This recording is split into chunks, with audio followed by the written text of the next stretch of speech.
नमस्कार द्राक्ष उत्पादक बंधू आणि भगिनींनो, आज आपण आलो आहोत कॉन्टॅक्ट थेरीचे प्रसारक श्री अरविंदजी खोडे यांच्या वडाळा येथील द्राक्ष बागेमध्ये. त्यांच्याकडे एकूण 10 एकर द्राक्ष क्षेत्र आहे आणि त्यापैकी थॉम्सन या व्हरायटीचं ते निर्यातक्षम दर्जाचं उत्पादन घेत असतात आणि ते आपली स्वतःची द्राक्ष शेती यशस्वीरित्या करण्यासोबतच इतर द्राक्ष उत्पादकांना पण द्राक्ष सल्लागार म्हणून मार्गदर्शन करत असतात. अरविंदजी नमस्कार. नमस्ते. अरविंदजी, साधारण हा किती वर्षाचा प्लॉट आहे? हा आता 11 वर्षाचा प्लॉट आहे. आणि मागच्या वर्षी किती तारखेची छाटणी होती याची? मागच्या वर्षी याची 5 नोव्हेंबरची छाटणी होती आणि 15 टन प्रति एकर याप्रमाणे हार्वेस्टिंग झाली होती. आणि आताही 27 ऑक्टोबरची याची छाटणी आहे आणि माल हा त्याला बऱ्यापैकी चांगला एक साधारण 50-55 घड प्रत्येक झाडावर आहे, त्या अशाप्रमाणे माल लागला आहे. याचं प्रीब्लूम घड अतिशय सुंदर लांबी मिळालेली आहे याला. आणि घड मण्यामधून म्हणजे फ्लॉवरिंग मधून पास होताना जो मणी तो पण एकदम मोठ्या आकारात येतोय. यासाठी काही स्पेशल प्रॅक्टिस आपण याला मी पहिली डिपिंग जी असते कळी ती घेतली आणि त्याच्यामध्ये मी जी डॉक्टर रिच पीएच करून घेतला होता, 5.5 पीएच केला होता आणि त्यासोबतच त्याच्यामध्ये एजिटेक CPPU हे थोडंसं वापरलेलं आहे. म्हणजे 200 लिटरला 100 मिली वापरलं होतं लेटचा प्लॉट असल्यामुळे. आणि GA किती PPM नी? GA 15 PPM. आणि आता साधारण बऱ्यापैकी मण्यामध्ये येतोय प्लॉट, तर इथून पुढे तुमची शेवट साईज काय असते? शेवट साईज माझे लेट प्लॉटची पण साधारण 20 mm 21 mm सरासरी असते थॉम्सनची. आणि त्या लेटचं काम करताना खूप शांततेने पेशन्स ठेवून काम करावं लागतं. जर घाई करून काम केलं तर त्याच्यामध्ये शॉर्ट बेरीज होण्याची किंवा बंचमध्ये व्हेरिएशन येण्याचे चान्सेस खूप वाढून जातात. फ्लॉवरिंग मध्ये आपले काही GA स्प्रे वगैरे असतात? फ्लॉवरिंग मध्ये जर फ्लॉवरिंग स्लो होत असेल तर मी साधारण 10 PPM चे GA आणि त्याच्यावर एक अॅमिनो ॲसिडचं प्रोडक्ट प्रोबियॉन किंवा पॉवर बँक यांचा आम्ही स्प्रे घेत असतो, जेणेकरून जी काही झाडाची फेनॉलॉजिकल स्टेज आहे ती थोडीशी ट्रिगर व्हावी, थोडंसं फास्ट मुवमेंट यावी. किती स्प्रे घेतात साधारण? शक्यतो 1 किंवा 2 स्प्रे मध्ये ते काम होऊन जातं. 10 PPM चे 2 स्प्रे. आणि त्यानंतर मग सेटिंगला स्टेज पाहून आणि फोरकास्ट पाहूनच ठरवत असतो की सेटिंग कसं घ्यायचंय.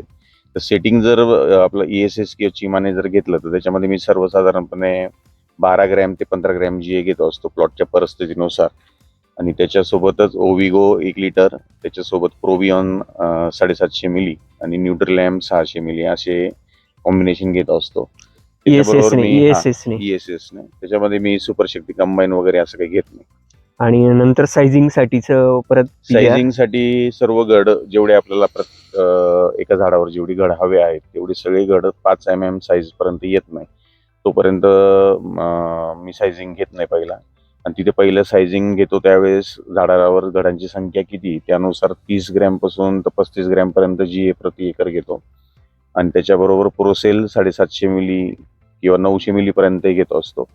आणि मग परत आपलं सीवीड आणि न्यूट्रिलॅम आणि त्याच्याबरोबर कॅल्शियमचं एखादं प्रोडक्ट म्हणजे कॅल्मिनो असं आमचं कॉम्बिनेशन असतं पहिल्या याच्यात.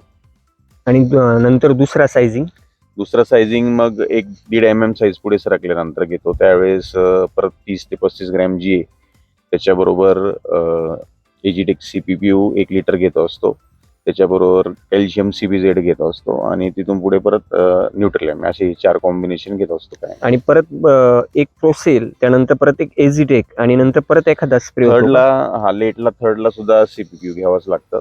तर थर्डला CPPU मात्र मी एजिटेक 500 मिलीच घेतो आणि GA कमी करून घेतो, 20 ते 25 ग्रॅम GA घेतो शेवटच्या ESS ला सायझिंगच्या. आणि तिथे कॅल्शियमला परत कॅल्मिनो घेतो असतो. आणि मिलीबगचं एक्सपोर्टच्या प्लॉटला मॅनेजमेंट इथून पुढे कसं असतं? मिलीबगसाठी ज्या दिवशी चांगलं ऊन मिळतंय अशा दिवशी सेटिंग नंतर मी पहिला मोवेंटो ओडीचा स्प्रे घेतो. आणि या प्लॉटला अजून मोवेंटो ओडी काही घेतलेलं नाहीये, आता इथून पुढे त्याचा मोवेंटो ओडी पहिला जाईल आणि परत 15 ते 21 दिवसाच्या अंतराने दुसरा मोवेंटो ओडी घेत असतो. ज्या प्लॉटवर मिलीबगचं इन्फेस्टेशन जर दिसत असेल तर त्याला इमिडाक्लोप्रिडची ड्रिंचिंग पण करत असतो मी. एक्सपोर्ट प्लॉटलाही त्याचा वापर करत असतो. किती जातं ते एकली? ते जर आपण 17.8 SL जर घेतलं तर ते साधारण 2 लिटर प्रति एकर या प्रमाणात वापर होतो त्याचा. त्याचं डिटेक्शन वगैरे काही येत नाही? नाही, त्याचं जर आपण स्प्रे मधून इमिडाचे स्प्रे कंट्रोल केलेले असतील तर आता त्याचा वापर केला, थिनिंगच्या आसपास जर त्याचा वापर केला तर त्याचं डिटेक्शन काही सापडत नाही.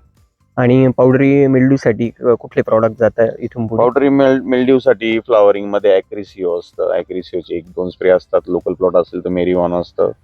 त्याच्यानंतर एक लेटर स्टेजला लुना घेत असतो आणि त्याच्यापुढे मी मायक्लोब्युटानिलचे 1-2 स्प्रे घेतो आणि थिनिंग पर्यंत एखादा किंवा 2 कॅरेथॅन गोल्डचे पण स्प्रे घेत असतो.